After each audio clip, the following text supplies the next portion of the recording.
Recently, workers across Africa gathered in Nigeria to discuss about the future of work and the unity in trade unionism and how it can improve the economy in Africa. Hello and welcome to Labour Lens. I am Sharon Ijason. We also have interesting news stories for you. We will be right back.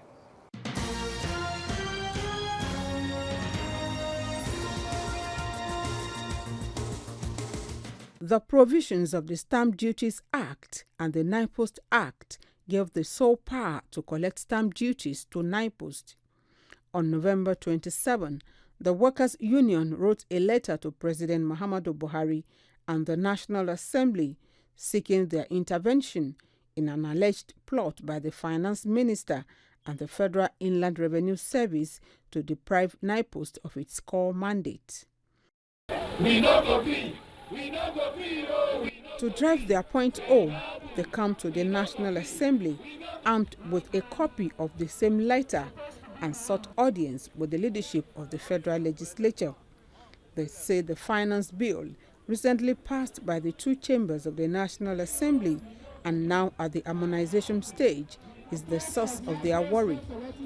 The Stamp Duties Act is one of the 7 amendment bills in the finance bill. Minister of Finance, change!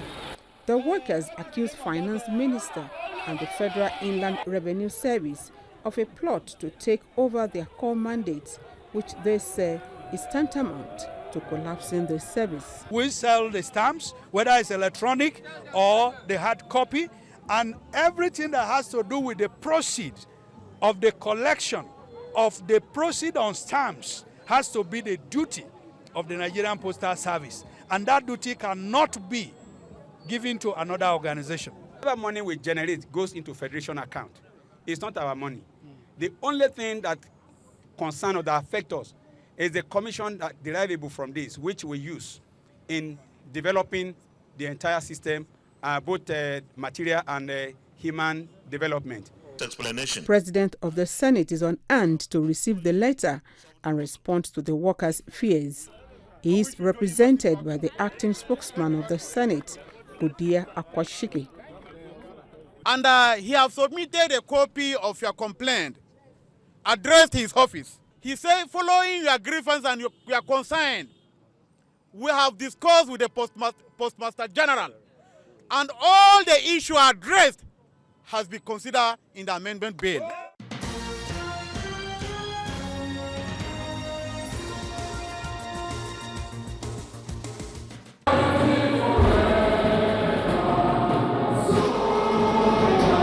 These are workers from the 331 affiliated organizations of the International Trade Union Confederation, ITUC. They are from 161 countries and territories to have discussions on the future of workers in Africa. The most useful of those instincts is the instinct to unite, because our greatest strength lies in our unity as working class. Unity of purpose, unity of voice, and unity of action is what is required in this daunting challenge as we face the reality of the decent work issue and also the new world of work. In Nigeria, we have a very robust working relationship, the government and the trade unions. We work in harmony. It's not very often that we agree on matters, but we always put the interests of our country first, and the interests of the working people of this country as a supplementary to the interests of the nation. We have navigated very difficult terrains in the pursuit of workers' welfare. In the last 1 year, we have managed to navigate as a country and as a people to arrive at something that we consider a minimum wage for the working class of this nation. And even when we had difficulties of navigating the processes of agreeing on consequential increases, you would have thought that the whole processes will collapse. But in the true spirit of our Africanness and our Nigerian spirit, we were able to walk around the issues and we resolved it. That I give credit to the leadership of Wabba and his team for always putting the interests of the nation first, and secondly, the interests of the working people of the nation. Because we believe if we do not have a country that is united, a country that is stable, even the working class will not be able to pursue their legitimate livelihoods and enterprises. Labour leaders spoke extensively on the challenges workers are facing in the 21st century. I believe your theme that says, when we unite, we will make a difference. The wealth, the elite, the top 1% of the world is organized. They have band together to figure out how to best squeeze every penny from the pocket of workers without once compensating the people. Corporations and multinationals know when they pit us against each other, when they push us to lower wages instead of increase them by making us compete against each other, they benefit and we all lose. That's why conferences like this have to be a conspiracy in brotherhood and sisterhood, a conspiracy in solidarity that we lift each other up, not down. The Regional Director of International Labour Organization says there is an urgent need for sustainable economic growth in Africa. Africa is currently the world's strongest region, and young people under 25 years old constitute 60% of the population. That is a resource. Any discussion anywhere in the world on the future of work must necessarily be closely tied to the future of work in Africa, because the future of the world is the future of Africa.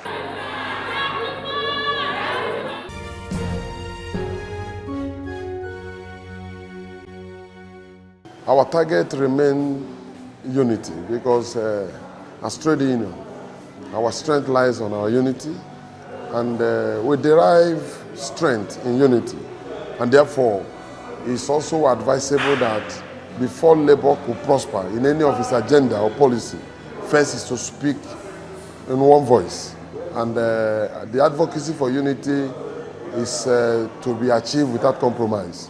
And then when we talk about unemployment, is a disaster in Africa, and looking at the fears that technology imposes on the developing countries, such as Nigeria, we just have to take opportunities from these challenges. Unemployment is a challenge, especially in Nigeria. It has gone beyond promise, it has gone beyond programs. We are looking at what can be obtainable, what can actually solve unemployment problem. All we're focusing on is that because the corporate world, the capital itself is merging and remerging and so on, making themselves larger and too big for anyone to really confront or swallow. So it requires us in the labor sector to also unite together. Because if you look across, issues of social justice, issues of decent work, issues of, even like in this way, I used to call it like the emerging scenario in Nigeria, where we can see about the re-emergence or resurgence of slave labor, where presently in some sectors, especially in the health sector, where the managers of the system, the employers in the health system, feels that they have every right to deprive workers, and workers do not have any right to even complain. We are coming to realize that the best way Africa can develop would be if the workers of Africa see themselves as one. If the working people of Africa are united, then you can begin to talk genuinely about African development. Because capital, the multinationals are genuinely becoming real multinationals. They are moving across borders, they are collaborating, they are connecting, but the workers are not connecting. The workers are not collaborating. And once that doesn't happen, the worker is going to be less than a slave. if we don't wake up on time to realize that if capital is uniting, if the multinationals are sharing information, they are sharing strategy, the working people also need to come together. So for us, it's a necessity. It's something we cannot afford to toy with.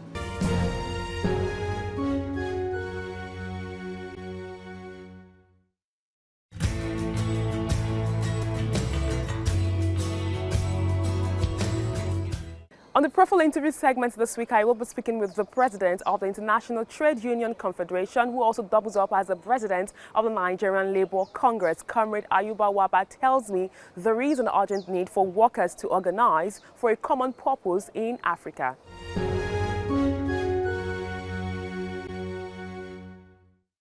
It's good to have you on the program. Thank you, Sharon. Yes, a lot has happened since our last conversation in July, during the ILO conference. Now we're talking about the ITUC conference. What would you say has been the learning so far as regards repositioning workers in the 21st century?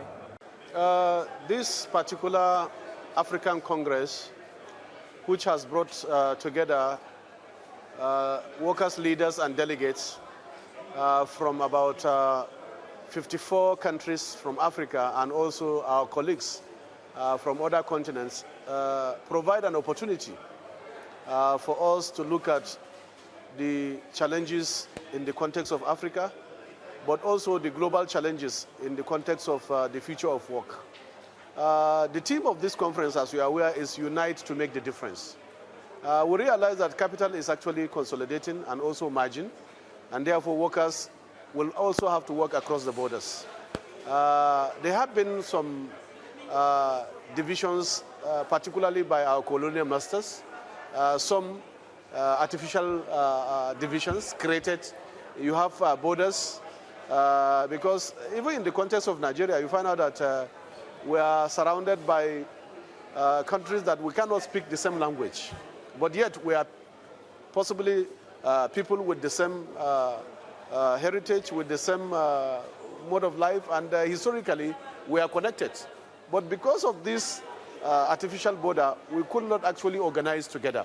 And therefore we thought that it's time for trade unions to now canvass for the unity of Africa and also for the unity of purpose, for us to be able to make a difference on our continent. It is often said that Africa is a sleeping giant, that Africa is a continent blessed with enormous resources, with enormous potentials, but we have not been able to put these resources and potentials into use. And arising from all of this, we then carefully chose the team that we need to unite actually to make the difference. Okay, if you look at the fact that in Africa there's been some challenges, especially with the issue of xenophobic attack, as the international president of ITUC, is there any special focus as regards uniting workers, be you Nigerians, Zambia, Uganda, South Africa? What has been the trade union's position and advocacy towards ensuring that workers are united to ensure that there is growth in Africa? Essentially, that is also what the team tried to capture. There will always be artificial barriers for people, workers and citizens to unite. And therefore part of those barriers is some of these pockets of challenges, like the xenophobic attack in some part of Southern Africa. But as workers, we are united to say that, well, this is a creation of the elites, to put the poor against the poor, to put workers against workers, and to wage an issue that tend to say, well, we are divided people. So clearly speaking, we are against that, and we have spoken against that. And our position is that workers are united wherever they are.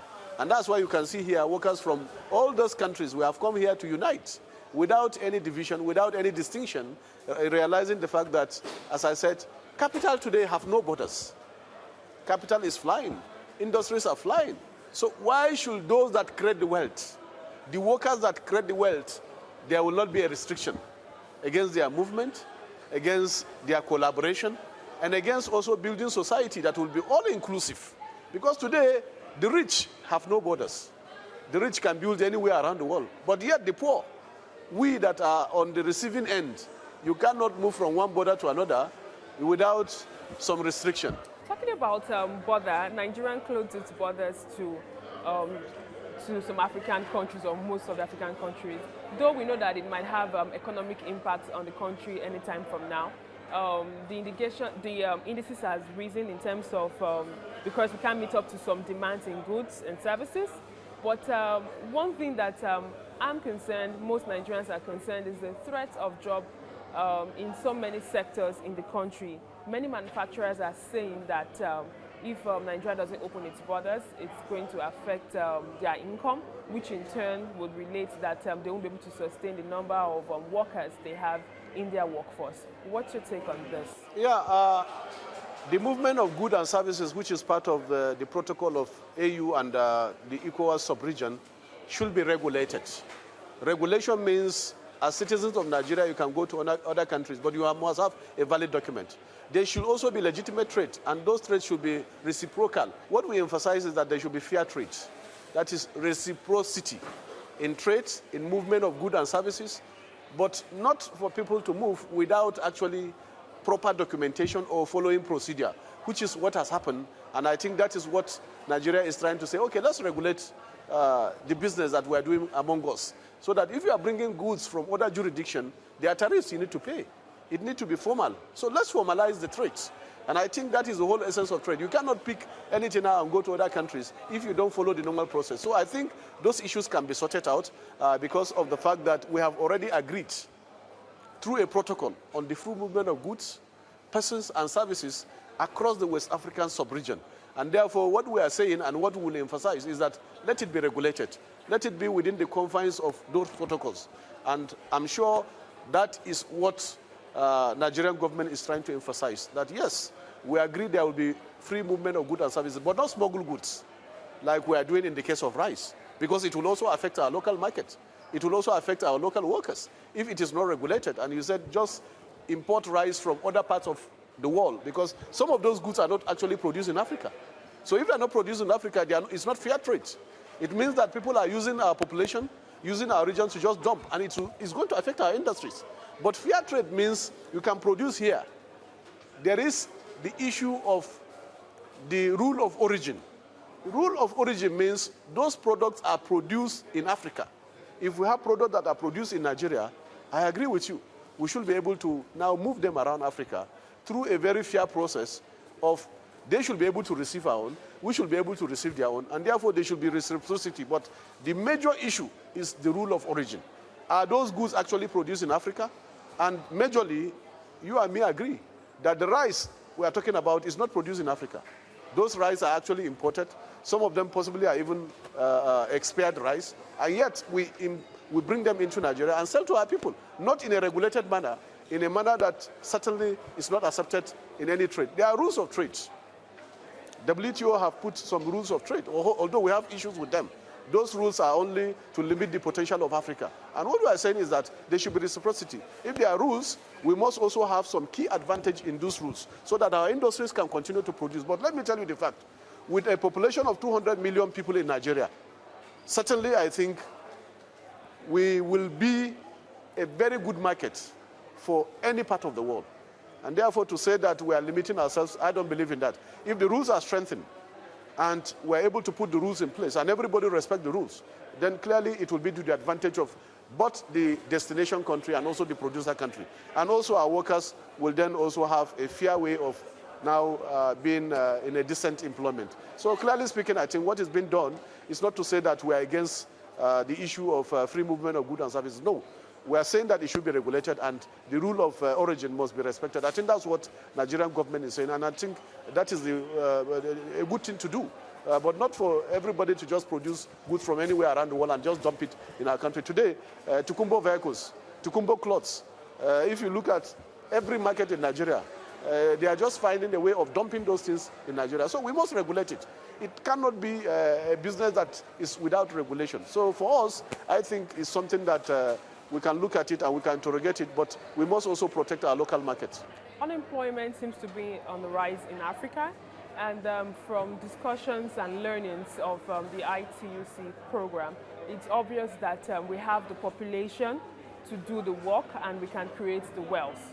What do you think can be done to ensure that more jobs are created so we don't have lots of youth unemployed and we don't have lots of working poor in the society?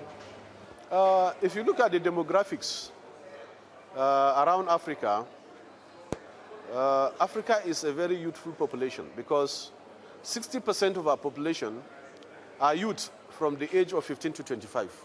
60% of the population of Africa are youths between the age of 15 and 25.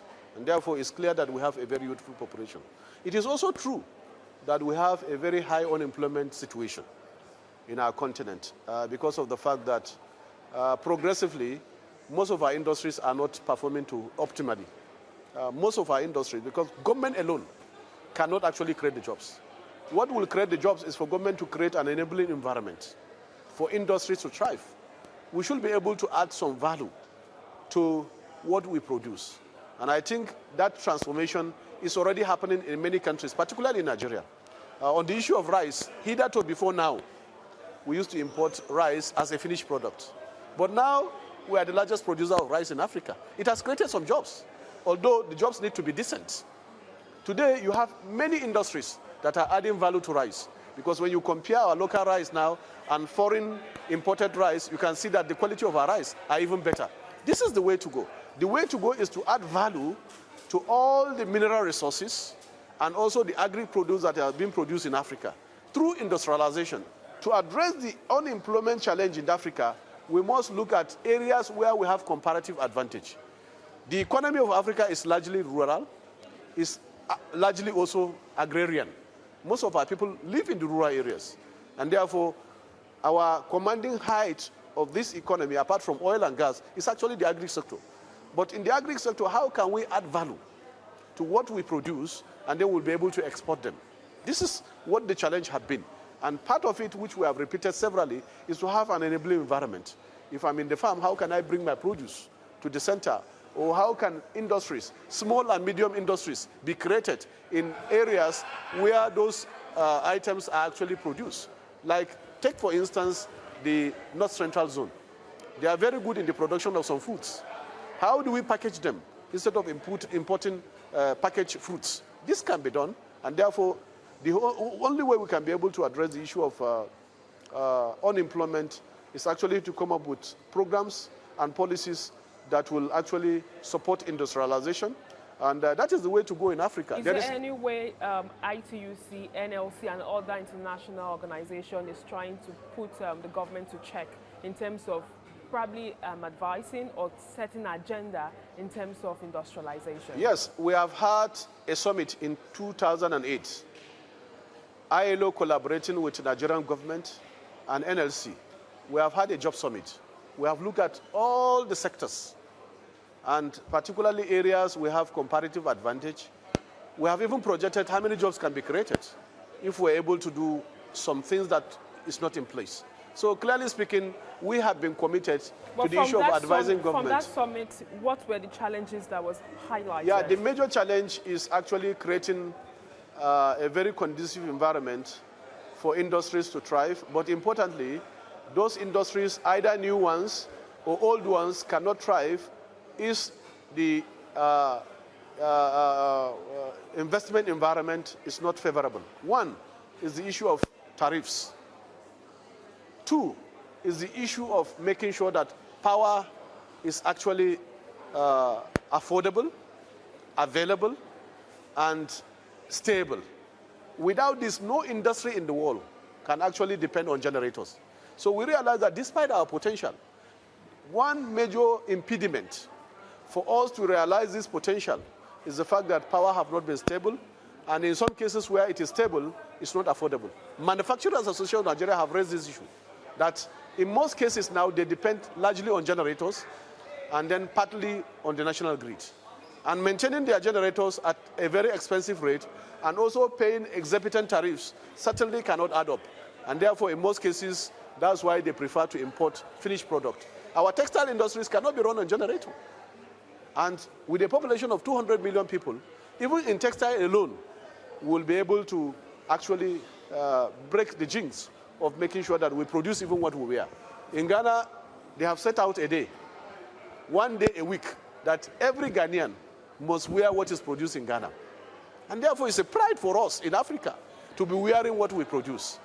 And I think that is the way to go. We should be eating what we produce. All these canned products now, we have found out that they are also related to some ill health. And therefore, if we eat very fresh food that we produce, and we wear what we also produce, our armed forces, thanks to our campaign, we have been campaigning that schools, armed forces, police, uniform can also be produced here in Nigeria by our various Texas industries. And thanks to these campaigns that the government now have seen reason to say that, yes, this campaign is good, it's going to help our economy, it's going to make sure that even the foreign reserve we are having and spending on importing finished products can then be used locally. So clearly, we have had several campaigns on this issue of industrialization. If today we are 20 million, we are aware that by 2025, the population may virtually nearly double. So if we don't do anything about it, even the rich cannot sleep with their eyes closed. That's the whole essence of what we are doing. Finally, there is mass de-unionization of workers in Africa. And this is clearly to probably devise the workers or for decent work not to be encouraged. What is ITUC doing to ensure that workers are encouraged to unionize? Yeah, unionization is the right of every worker. In fact, there is a convention of the ILO which was promulgated as far back as 1946. The right to organize, the right of a worker to belong to a trade union. We are aware that the trend now is to deny workers being unionized so that their rights at work can also be undermined. And it's part of the precarious job we are talking about. It's also part of how to undermine workers' interests. But that is something we are resisting. Every worker by our constitution, even in Nigeria, has a right to belong to a trade union for the purpose of protecting his right and interest, for the purpose of regulating his condition of employment, for the purpose for him to have a social security cover, for the purpose of him to have a decent working hour. All of these are regulated. If capital is regulated, then labor also should not be a commodity. It should be regulated so that workers can also have a decent living. Not that they should be working and they are a pool of the working poor. This is what we are against, and that's why every year ITUC published what we call the Global Right Index. What is happening in every country around the world. How workers' rights are being undermined. How workers' rights are also being threatened, and how we have been able to fight back to make sure that those workers are also able to make sure that their rights are respected. So clearly it's about the major priority of unions. And we are sure that going into the next centenary of ILO, we'll continue to canvass that workers should not be treated as a commodity. As creators of wealth, they should also be treated with dignity, and the condition of work should also be decent. It was an interesting conversation. Thank you very much. Thank you. And that's all we can take on today's edition of the program. Join us next week for a fresh edition of the show. I am Sharon Ijason. Thanks for watching, and remember, labor creates wealth.